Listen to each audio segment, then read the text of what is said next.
Welcome guys to another SCPH sent in by the community. This one, it's gonna be a TVZ. So let's introduce our players. Here on the bottom right, we got eXoRisk. And here on the top left, we got Toucan. Maybe he's gonna be a bird of prey into this game, guys.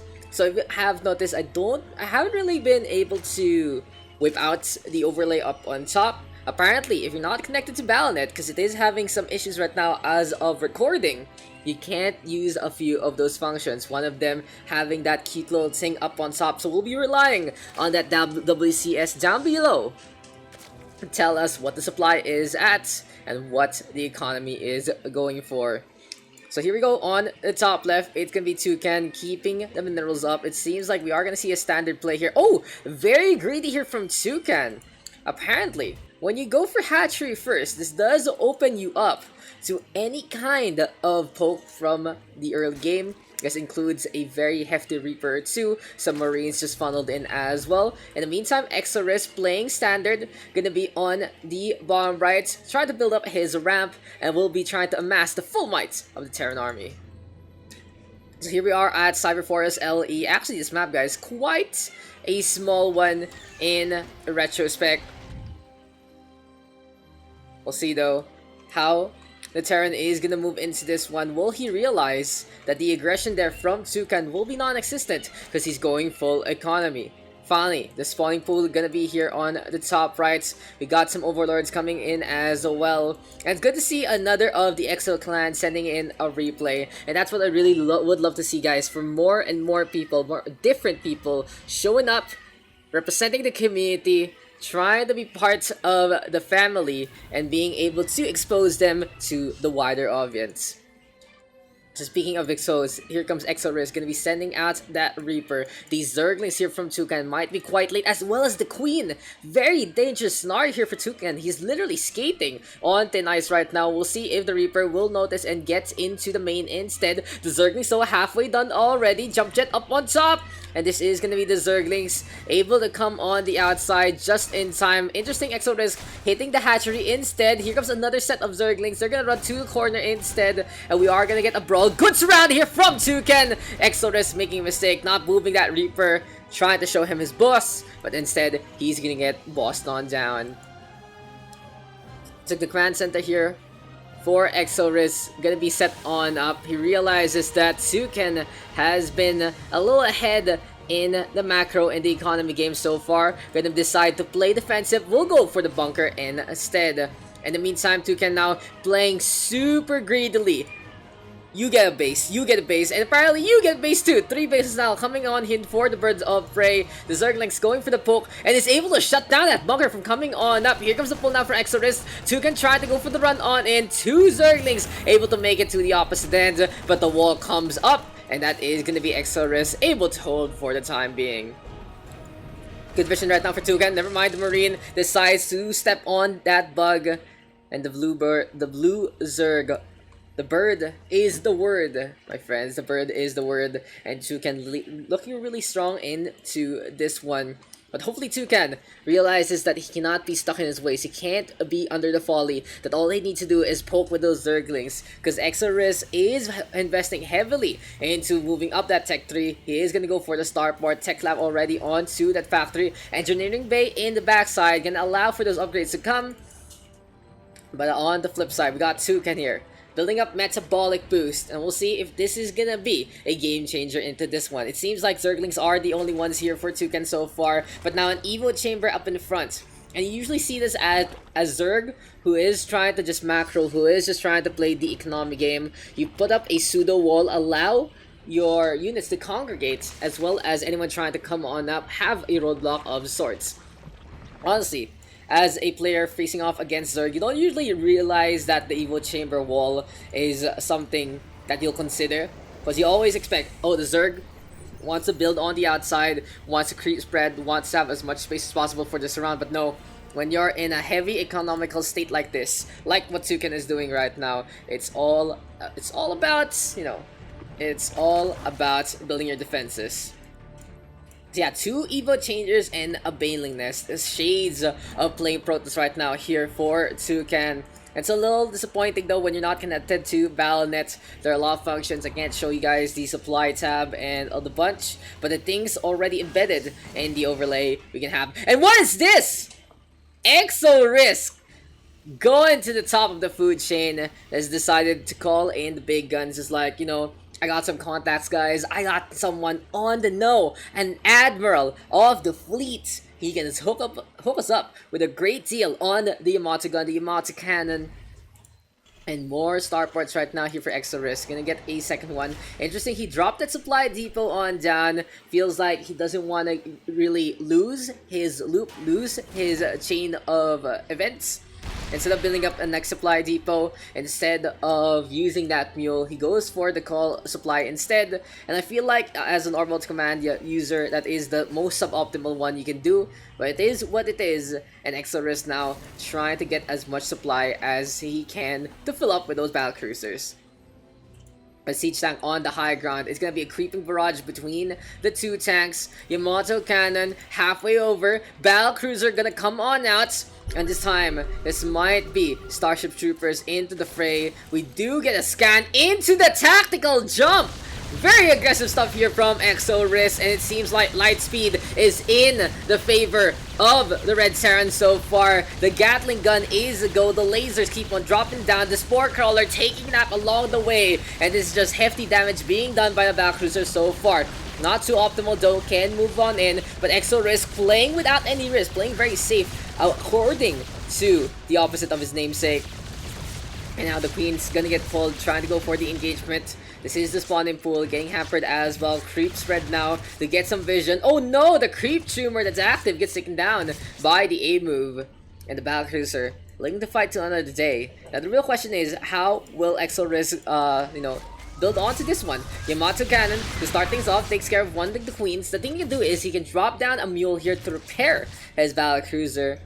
But in the meantime, he's gonna decide, okay, I'm just gonna wait on the opposite end. For a guy named eXoRisk, it seems like he's not really the biggest risk taker of them all. Banelings though, and Zerglings here for Toucan, still staying on the first tier of units. But we got Lair Tech already, and we do get a few upgrades coming our way. Baneling speed is going to be Carapace +2 as well. Interesting that he is going for Carapace. It seems like he just invested into it, and when he noticed that, oh, it's Battlecruiser, this might allow my units to stay alive a little longer, mitigate a little bit of that quick DPS. But the Zergling can only go so far against the mightiest ships of them all. And now eXoRisk is gonna fly that bad boy home, looking to try and expand. He's oversaturated already. His two bases. Oh, just made the mistake in the pull. And here we go. Command center. Not just one, but two. You get command center. You get command center. And you get a command center, ladies and gentlemen. But we got Spires coming our way. We got Hydra as well. And this is Twin Hydra? No, Infiltration Pit here to allow them to go into Hive Tech. I'll get those upgrades for the Hydras. Maybe get a Greater Spire as well. But eXoRisk taking no breaks.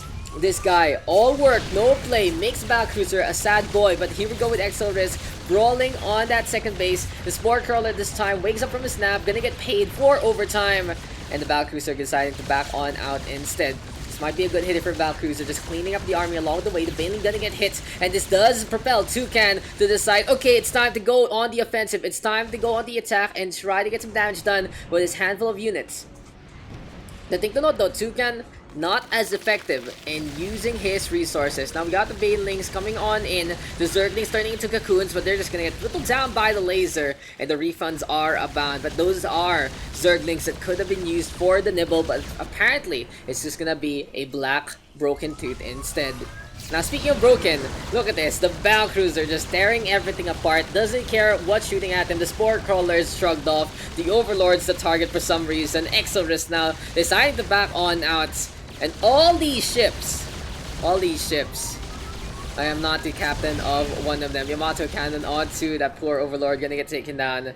And eXoRisk right now just trying to choke the life out of Toucan. A wise unit once said, keep the skies cleared for me, but it seems like the skies are gonna be bright with lights and Battlecruiser tonight. But in the meantime, we got Corruptors instead, gonna be very, very hefty and very strong against those Battlecruisers in mass. on the opposite end, you can decide to transform into Broodlords as well to take care of the ground game and move into the secondary and main. 2-base setup here for eXoRisk coming through a third. The Battlecruiser now stationed up on top. And come on, like if you're a worker, guys, and you see this huge ship above you, like, you're probably gonna feel very safe if the lasers are pointed down and shooting at around those aliens. The Corruptors, though, good focus fire, wants to go for the first Battlecruisers, will get the takedown. Yamato Cannon into play. And the thing to note about Corruptors is they're quite hefty, honestly, against Battlecruisers. All you need is a little bit of good micro, and look at the shots. Those acid bots just tearing Battlecruisers apart, forcing the tactical jump. And yeah, the Corruptor, very, very good units. Also great against structures as well, just spitting bile onto the low ground. Marines, though, will have their number. We'll see how this one is gonna pan on out. Shots now keep on coming. Gauss Rifles up top, aim the high, and we'll soar through. It's a little bit of a difference, guys, between Corruptors and Limitless. While Limitless, he can do both the attack on the air and the ground. It's more suited at harassment, especially against light units. Here for the Corruptors, though, they are quite tanky in the face of a unit like a Battlecruiser, able to still stay on just a little bit of micro, and they can just come en masse because of their cost.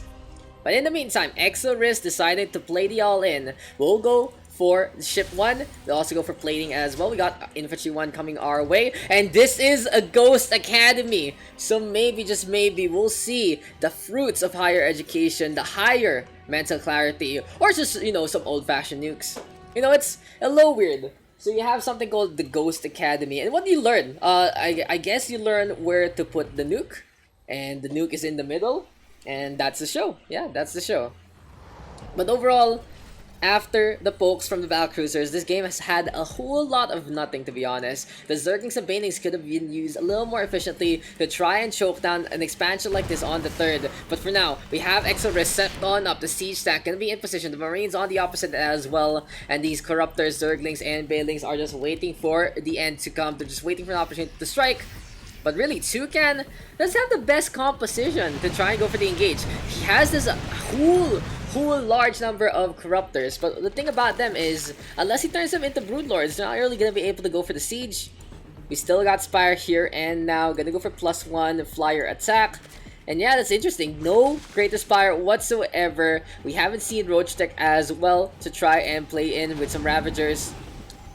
I see no Ultras, no Nidus, a lot of possible options. And you choose to go Banelings against these Siege Tanks. Of course, though, the Banelings gonna blow the SCPs up to smithereens. But the Marines go for the Star Step. The Siege Tank getting some good value as well. 9 kills for this one, 8 for this one. A Sensor Tower set on up. And the warning signs now flashing on the bottom left. For now, one more attempt here from Toucan. He's really just trying to peck at home. He's trying to make a nest inside the tree that is eXoRisk. But the Corruptors now just waiting from above, just looking, trying to see what can be done. And what is this? It is going to be +3 on Carapace, +3 on melee as well. I was pretty hyped. I was like, oh my god, is this Ultraless Cavern? No, it's going to be another Spire. A Greater Spire going to come our way sometime soon. We do have the MSL turret, though, spotting out the Overlord, and we are going to get a third base to the north instead. Make that forts, as this base does survive even after the liftoff. Well played here from eXoRisk so far. He has been on points and has put Toucan on his toes. Now Toucan, though, looking for more minerals, looking for more gas. He's still expanding as much as possible. And the problem right now for Toucan is, even though he has so much minerals and a good bunch of gas, he's not building anything besides Zerglings and Banes. And especially if you're going to build this many Zerglings in the first place, maybe you would want to go for a proxy hatch. Maybe you want to go for a little more of an investment, because you have so much minerals and gas in the back. Your economy is absolutely booming so far. Now we do see a scout between the Banelings trying to go for the hits. Takes care of those 2 supply depots, but eXoRisk doesn't care anymore. He's at 200 supply, trying to keep this one up. The Zerglings trying to come on in as well. The Banelings gonna be there, and it seems like this third base gonna be full retreated so far. The Marines still on the opposite end. The Battlecruiser's just watching from the cliff. The Siege Tank playing hero, but the Battlecruiser gonna get the commendation instead. So overall, eXoRisk again losing a set of workers, but it seems like he doesn't really care. He doesn't have much minerals though left in the back, so we'll see if the Battlecruiser army will be enough for the red-handed Protoss rather. This is Protoss 2 Red and Terran rather, guys, to take the win. You know what would be funny? Like, thinking about it now. We see infested Terrans, right? So you see a Zerg using a gun. I wonder what it looks like for a Protoss to use a gun. They use these really cool disruption cannons, but it still doesn't beat an old-fashioned AR. And speaking of that AR, just clean up those banelings. Way too desperate there from Toucan. He didn't need to waste that many minerals and gas, allowing the banelings to die. But now 3.4 on the mineral tab, 2.1 on the gas. What will this blue Zerg be up to? But it seems like eXoRisk has had enough of hiding by the base. Gonna be moving on the outside. Cyber Forest LE. Gonna be a technical wonder. Gonna be a good mix of nature as well. And this time, it's time to decimate the floor. It's time to decimate this base. As we do get to start to step on in. The Medivacs keeping the heals ongoing. The Battle Cruisers trying to pick off the Banelings as they come on in as well. And that's gonna be a perfect load there from eXoRisk. He saved 16 out of those Marines. But maybe the Corruptors can get the pickoff. No, it doesn't happen. Yamato Cannons in full effect. And now here we go again. Gonna go for the drop play. Pick him up and knock him back down. The Medivacs just waiting for an opportunity to let those airborne rangers fly. But speaking of airborne, the battle cruisers right now able to still stay on, just imposing their will. Here we go again. Yamato cannons into the fray. Hit after hit after hit. Solid damage being done, insta-giving some of them. And here comes eXoRisk now into the fray. What will Toucan do? He's running out of minerals and gas for a next reinforcement cycle. He's gonna decide to go for the base race instead. The Zerglings are Banelings are coming that way. The Corruptors now being cleaned on up. And interesting that Toucan decides to go all the way to the base that he's been taking care of already. Here comes the hits. The Tordo tanking up as much as possible. That's gonna be the command center to take him down. But what is this? All the way on the opposite end. The back cruisers are just waiting for orders, waiting for an opportunity to strike. Toucan right now with those Corruptors just flying around, trying to find a target or two, but to no real avail. And yeah, GG called there by Toucan as the battle cruisers do decide to, you know, finish the break and go for the attack. eXoRisk taking the victory. And just that one play, it was honestly a very humble play there from eXoRisk. So he pokes with the battle cruisers, yeah? And that is just enough pressure to put Toucan on his toes. The thing about Toucan though, staying way too long on macroing up, didn't really build up a proper army to engage against eXoRisk. The battle cruisers way too imposing. And that attempt there, that attempt with the Banelings, a little too, what do you call this? A little too ambitious, that's for sure. Like, there's so many instances where he could have cancelled it out. The Zerglings would be in the fight still, and at the same time, the whole, you know, just the whole keeping on, not building something like the Roaches, not building something like Ultralisk, stuck on Corruptors who can't really shoot the ground, no real way to hit up that base, and eXoRisk handily taking the well-deserved victory. So again guys, if you do want to send in some replays, send them over at gamesarepool@gmail.com. This one has been a fun one, and I'll see you guys in the next.